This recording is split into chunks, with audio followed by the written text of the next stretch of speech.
50-ზე მეტი ქვეყნის საგარეო უწყების ხელმძღვანელი ევროპის უსაფრთხოებისა და თანამშრომლობის ორგანიზაციის შეხვედრის ფარგლებში ჩრდილოეთ მაკედონიაში ჩავიდა. თუმცა უკრაინის, ასევე ბალტიის ქვეყნების, ესტონეთის, ლატვიის, ლიეტუვისა და ახლა პოლონეთის საგარეო საქმეთა მინისტრები ბოიკოტს აცხადებენ, რადგან შეხვედრას რუსეთის საგარეო საქმეთა მინისტრი სერგეი ლავროვიც უნდა დაესწროს.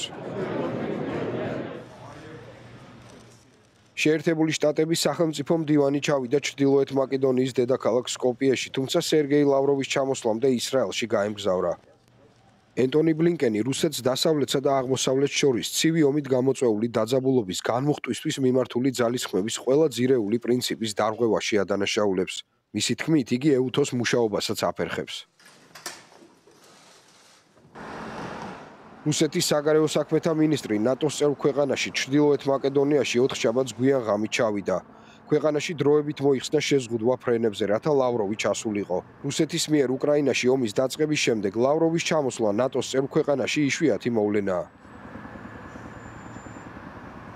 მომდევნო 2 დღის განმავლობაში ორგანიზაციის მომავალთან და მის წინაშე არსებულ გამოწვევებთან დაკავშირებით ფორმალური მოლაპარაკებები გაიმართება.